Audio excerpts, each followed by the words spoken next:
Hey everybody, today we're headed to Alcatraz, not that Alcatraz, Alcatraz.ai, to talk about biometric access solutions and what's the latest and greatest in this space. Vince, how are you? Good. Thank you for having me. How are you? Well, thanks for being here. Really intrigued by you and your work at Alcatraz.ai. Well, let's talk about you first. Introductions. You've had a fascinating journey from NVIDIA to Apple to Alcatraz. Maybe share a little bit about yourself with the audience. Sure. I mean, long story short, I had my professional career through starting with NVIDIA. I was designing chips and modules that were going into the automotive industry, including Tesla, back in the days when the Model S was coming out.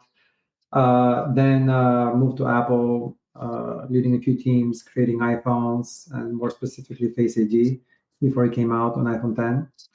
And that's what inspired me to create Alcatraz, to solve basically with a Face ID-like technology for the physical world for enterprise. So whenever the employees come and go in high secure locations, non-secure locations, data centers, factories everywhere, instead of guards and old school biometrics, they use their face to go through. Fantastic. Well, let's talk about the concept of facial authentication as a service. That's quite an acronym, but what does it mean, and how do you see it redefining privacy-driven security? Yeah, so Alcatraz was started with a few core principles. One of them being privacy, no PII, no data. Everything is given to the customer. It's created by the customer. We had to build a lot of technology, build a lot of IP around privacy, compliance, consent management. So facial authentication as a service is essentially what we provide to the customer. It's not like a one device, kind of an iPhone-like product that you deploy on the door and forget about it. It's the continuous deployment of compliance software, consent software, a lot of tools to create not only the best biometric product deployed experience by the employees, but a product that's kind of future-proof from a compliance perspective, no matter where you deploy globally. Fantastic. And your flagship product is called the Rock. Great name, great movie.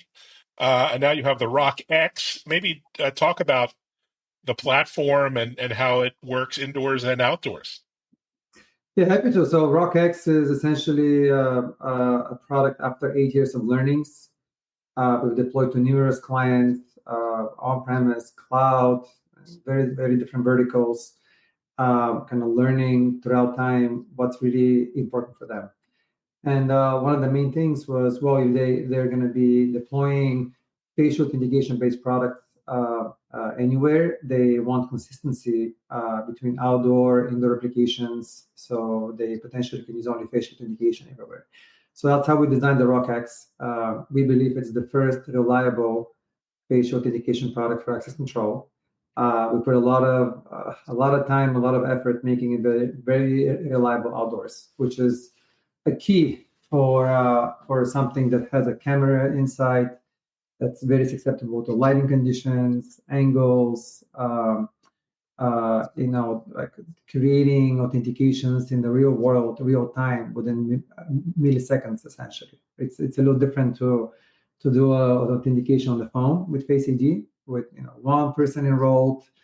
Very different to do it at scale in a corporation. So 8 years of learnings, finally coming out. Very happy to share. RockX is out there, outdoors, with a few more features on top of it. Fantastic. And there are so many breakthroughs happening in this space. I see it now at the TSA when I travel. I've seen it on airlines, like going to Dubai and Emirates. You don't even show your passport anymore, door to door. What are some of the big tech breakthroughs that are enabling this, and how is it influencing your roadmap? Yeah, I mean, just the technology advances. You can do now facial authentication fast. You can do it reliably, especially if you use multiple sensors as how we do it. You can do it in a very private, very secure way. Mm. So you actually know who's on the other side. It's not a picture of someone, it's not a screen, but it's actually really you with a liveness, with a spoof check. Facial authentication also enables, just with the nature of deploying cameras, to do much more than just authenticating the first person going in. Nowadays, in access control, in enterprise, tailgating is a big issue. So how do you solve for tailgating, which is piggybacking of an employee by someone else? It can be an employee, it can be an employee without access, it can be a guest. Right now, you can solve it with just guards, security guards deployed at that location, or turnstiles, gates. But with the advances of AI and facial authentication, you can actually do real time as if you're deploying a virtual guard at the door, which is what we're trying to do as well with Rock and RockX, creating much more value than just authenticating one by one each individual. It's fantastic. Yeah, so many use cases. As you mentioned, critical infrastructure, corporate campuses, but you must see so many opportunities. I'm thinking hospitals and healthcare settings where people Exactly. still have these terrible badges that they wear and lose. But what other use cases are you seeing firsthand? I mean, anywhere there is a need for compliance. There used to be other biometrics deployed, like finger. Now, after COVID, and even before COVID, fingerprint is not as favorable anymore due to, kind of you have to touch something and it's kind of clunky. It's not reliable anymore. And with the advances of new chips and new algorithms on the face side, face is becoming the norm in biometrics. And in a lot of the use cases in financial institutions, utilities, critical infrastructure, data centers, you must have dual factor at least. Just how, on the phone, when you're logging in your bank app, you'll get a PIN code or a text message by email to authenticate. In the real world, there is no way for anyone to send you an email before you go into a door, so you need a dual factor authentication. So that's what Face provides in those kind of infrastructures. A second layer, it creates a lot more security, as if there's an actual guard on the door. Back in the days, 10 years ago, a lot of companies were solving it with just an actual security guard, and the security guard was comparing with their eyes the face printed on the badge with the actual face, the person that has the badge on their neck. With our technology, you can do real time without an actual person. So you can imagine the return on investment there, because now you can deploy it in pretty much any kind of environment and have the same security. Fantastic. So you've been at this mission for almost a decade. That's like a lifetime in tech these days. You Exactly. you must have you must have seen a big change in how people viewed biometric security when you started to today, and there's still a lot of misconceptions around privacy and security.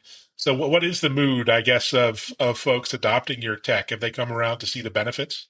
Again, Alcatraz was built with privacy as one of our core principles from the beginning, and you really need to start building a platform from scratch to include things like no PII, never images stored, no employee names, no tracking of any kind. We communicate to the existing infrastructure with just batch numbers as if people are badging in, making us a very secure platform. And obviously, we've been through a lot of certifications, some very expensive and long ones, to make sure we are compliant with all regulations and kind of future proofing our platform Mm. for a while in the future. So 10 years is a long time. It takes a long time to create a end-to-end large enterprise platform of such kind. A lot of learnings, a lot of features. There is no way for a startup to just deploy a little, MVP, what you call in the startup world, minimum viable product.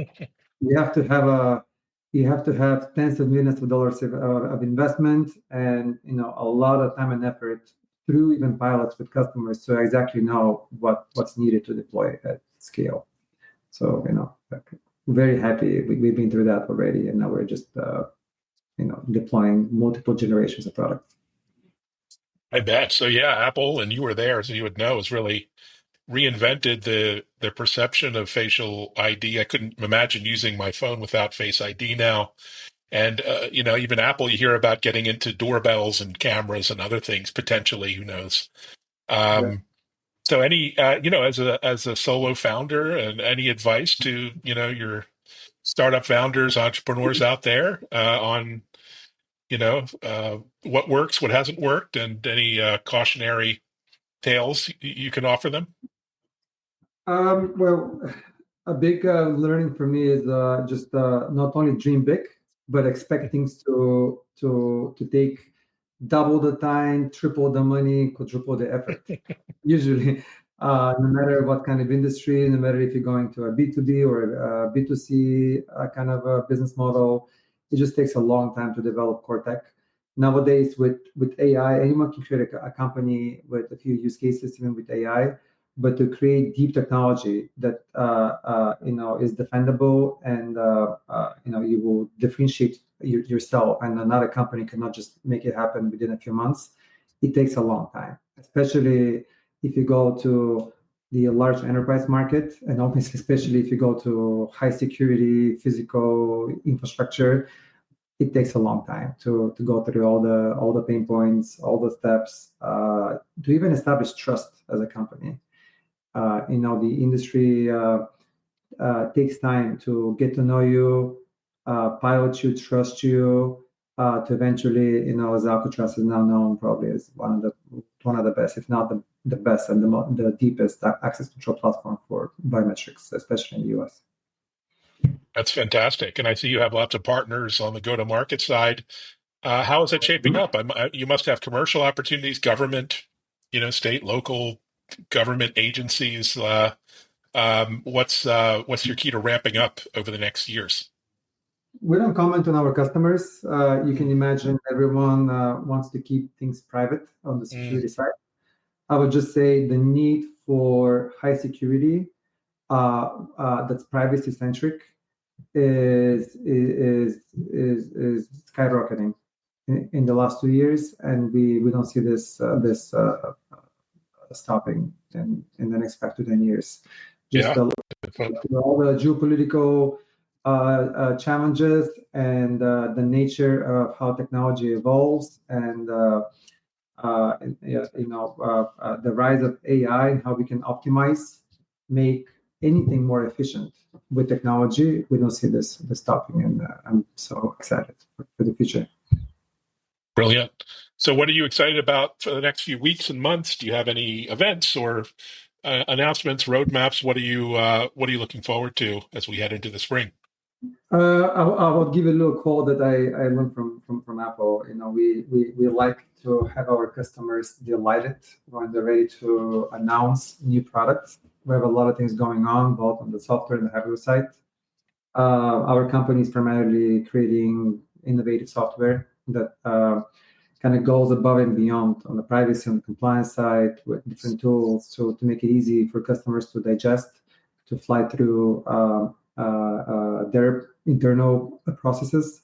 So I'm just excited for the team we've built and the core technology we've created, and now we can just step on top of it and keep serving our customers, maybe explore a few different markets.